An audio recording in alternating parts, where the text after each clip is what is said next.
17 বছর বিয়ে করেছি যুবকরা শোনো, যাদের বউরা শ্বশুর ঘরে থাকে, যে মেয়েরা বাপ ঘরমুখী হয়, সেই সংসারে সুখ আসতে পারে না। মায়েরা শুনেলেন, বিটিকে বাপের ঘরে রাখবেন না, নিজের ঘরে স্বামীর ঘরে পাঠান। আমার 17 বছর বিয়ে হয়েছে, এটা যদি মিথ্যা বলে থাকি আমার গাড়িতে চাপুন, কালকে জিজ্ঞেস করবেন আমার স্ত্রীকে 17 বছরে 17 বাপের ঘর যাইনি, হাতে গুনে 4 থেকে 5 বার গেছে, কবে গেছে ভুলে গেছে বাপের ঘর। আপনি আমার শ্বশুর ঘরে গিয়ে জিজ্ঞেস করে আসুন, আউস গ্রাম থানা, গ্রামের নাম ভূতা। যদি বলে আমার জামাই আমার স্ত্রীর উপরে আমার বিটির উপরে অত্যাচার করে, আল্লাহর কসম করে বলছি যা শাস্তি দিবেন তাই নেব। যদি বলে অত্যাচার করে, বড় কষ্ট লাগে। স্বামীর সঙ্গে কথা কাটাকাটি হয়েছে, থাকবো না আমি, বাপের হয়ে যাচ্ছি, দিয়ে ব্যাগটা বগলে করে বেরিয়ে। ঠিক বললাম না ভুল বললাম? এই মেয়েদের জীবনে সুখ আসতে পারে না। আপনারা ইমানদারির সঙ্গে, মায়েরা ভালো করে শুনবেন আমার এই বক্তব্যটা।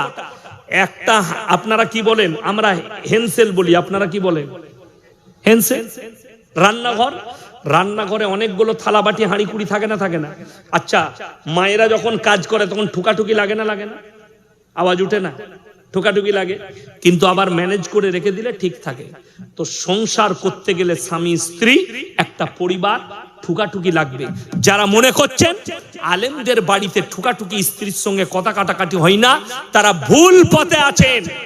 আমাদেরই হয়, আমাদের ম্যানেজ হয়, আর তুমি ম্যানেজ করতে জানো না। তুমি ডাঙ্গে ম্যানেজ করো, আমরা ভাষায় ম্যানেজ করি। কথাটা বুঝতে পারেননি? তুমি ডাঙ্গে ম্যানেজ করতে চাও, কিছু হলে যারা বিবির ওপরে অত্যাচার করেন তারাও শুনে যান, অত্যাচার করবেন না, ম্যানেজ করা শিখেন। ম্যানেজ। আমি এই বয়সে অনেকগুলো বিচার করলাম। আমার মাদ্রাসায়, আমার অফিসে ফাইসালা করি, বিয়ের ফাইসালা, ছাড় হবার ফাইসালা, অনেক ফাইসালা করেছি। আমি অনেকগুলো দেখলাম, বেশিরভাগ দোষারূপ দেখতে পাচ্ছি। কি? মা, মেয়ের মা, ছেলের মা, এদের মধ্যে দোষটা বেশি। না ই বিটি বলে মেনে নিতে পারছে বৌমাকে। দেখবেন আমাদের মেয়েদের একটা রোগ আছে, মায়ের ঘর থেকে যখন শ্বশুর ঘরে যাবে, ভাইকে বলছে, ভাই তোর বউ কি বলবি জানো মায়ের খিদমত করে, আর পেছনে গিয়ে শাশুড়িকে জাল দেয়, শাশুড়িকে এক মুঠো ভাত দেয় না। ঠিক বললাম না ভুল বললাম? তুমি গিয়ে শাশুড়িকে ভাত দাও না, আর তোমার ভাইকে বলছো যে আমার মাকে ভালো করে দেখবি। তুই যখন যেমন তোর শাশুড়িকে ভাত দিই না, তোর ভাবিও তো তোর মাকে ভাত দিবে না। কষ্টটা খুব বুঝার আছে। আর কিয়ামত আসছে কাছে, এটা মাথায় রাখবেন। আপনি আর সামাল দিতে পারবেন না। কিয়ামত সন্নিকটে। একটা জায়গায় সামাল হবে, যে বাড়িতে নামাজ আর কোরআনের তেলাওয়াত থাকবে সেই বাড়িতে অশান্তি হতে পারে না। সেই বাড়িতে আল্লাহ দিবে, সুখ আসবে। যারা 5 ওয়াক্তের নামাজ পড়বে, আল্লাহ বলেছে মৃত্যুকাল পর্যন্ত তাদের কোনোদিন রুজিতে কমি আমি দেবো না। জোরে বলুন সুবহানাল্লাহ। নামাজ সবাই পড়বে, জোরে বলুন ইনশাআল্লাহুল আজিজ। মায়েদিকে অনুরোধ করব, তোমরাও নামাজ কেউ ছাড়বে না। কেন? নামাজ বাড়িতে পড়ুন। আমাদের মায়েরা রমজান মাসে দেখবেন কেউ বলছে, আমি না 4 খতম করলু, তুই কত করলিলা?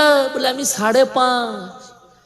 আর দিয়ে যেদিন থেকে ঈদ হয়েছে কোরআনটা লেপটিয়ে ভরে দিয়েছে, আর জীবনে পড়বে না, আবার আগামী বছরে পড়বে। ঠিক বললাম না ভুল বললাম? তো তোর ঘরে বরকত কি করে আসবে? কোরআন রোজ তিলাওয়াত করো। হাদিস শুনেলেন, যারা প্রত্যেকদিন সূরা ইয়াসিনের তেলাওয়াত করে, আগামী ফজর পর্যন্ত তার কাছে মৃত্যু ছাড়া তার বাড়িতে কোনো বালা মুসিবত আসবে না। জোরে বলুন সুবহানাল্লাহ। জুম্মার দিনে যারা সূরা কাহাফ পড়বে, আগামী সকাল পর্যন্ত তার কাছে মৃত্যু ছাড়া কোনো বালা মুসিবত আসবে না। এত সুযোগ আছে, এত সুযোগ আমলের। আপনি আমল করুন। মায়েদিকে বলছি, বাড়িতে নামাজ পড়ুন। এদের ঝগড়া করার টাইম নেই, নামাজ পড়বে কখন? এদের কথা বলার টাইম নেই। এক শ্রেণীর নারী সব থেকে প্রথমে জাহান্নামে। তার কারণ কি জানেন? গীবত আর চুগলি, কথা লাগালাগি। এর কথা ওকে, ওর কথা ওকে। মায়েদিকে বলেছি, যারা মায়ের ঘর মুখী হন, স্বামীর অবাধ্যতা করেন, সেই মায়ের, আমার এই লাস্ট হাদিসটা শুনে যান, আল্লাহর হাবিব সাল্লাল্লাহু আলাইহি সাল্লামের কাছে। আপনারা ভালো করে শুনবেন, যাদের বিবিরা এখানে নাই বিবিকে শোনাবেন এটা। আর তা না হলে কাল পরশু এই চ্যানেলটা খুলবেন, মোল্লা আব্দুল হালিম অফিসিয়াল, আমার নাম দিয়ে আছে চ্যানেলটা, মোল্লা ইয়াসিন বললেও চলে আসবে, খুলবেন, এই জলসাটা পেয়ে যাবেন, তোমার স্ত্রীকে শোনাবে। শুনে যান কি বলে যাচ্ছি। আল্লাহর নবীর কাছে একজন সাহাবীর বিবি, তিনি বলে পাঠালেন, ইয়া রাসূলুল্লাহ, আচ্ছা এই গ্রামটা এ পাড়া ও পাড়া আছে না? নাই আছে। ওই পাড়ার মেয়ে এ পাড়ায় বিয়ে হয়েছে।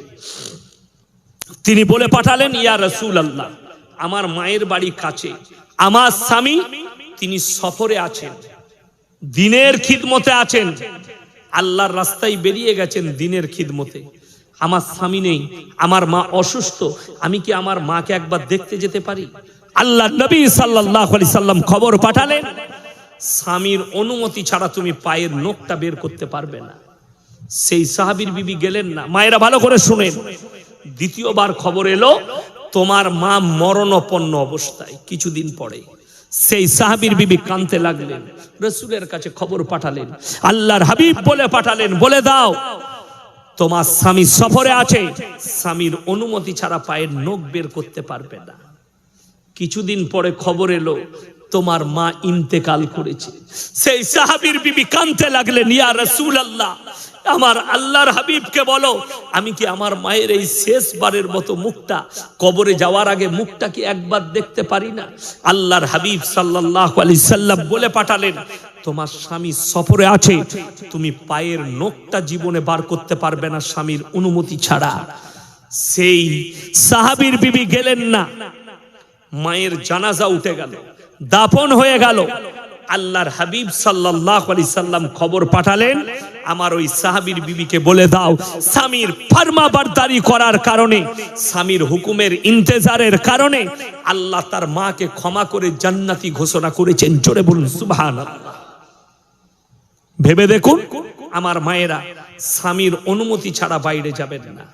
স্বামী অত্যাচারী, আল্লাহকে বলুন, আল্লাহ আমার স্বামীকে ভালো করে দাও, আল্লাহ আমার স্বামীকে সুস্থ করে দাও, তার মস্তিষ্ককে ভালো করে দাও। আর মায়ের দিকে একটা টিপ দিয়ে যায়, কোন স্বামী যদি অত্যাচারী হয়, কোন স্বামী যদি স্ত্রীকে মহব্বত না করে, কিংবা কোন স্ত্রী স্বামীর প্রতি মহব্বত না রাখে, ঘুমিয়ে যাওয়ার পরে তোমরা স্বামীর কপালে 40 বার ওয়া আলকাইতু আলাইকা মাহাব্বাতাম মিন্নি ওয়ালিতুসনা আলা আইনি, এটা 40 বার পরে কপালে ফুঁক দিবে 40 দিন। আল্লাহ চাইলে তোমার প্রতি মহব্বত আসবে। আর তোমরাও যুবকরা মনে মনে করছে, সালা প্রেমের দোয়া পেয়ে গেলাম। হারাম নিয়তে আর হারাম পর্যায় করলে এই দোয়া কাজের লয়, হালাল জায়গায় ইস্তেমাল করলে তবে কাজে আসবে।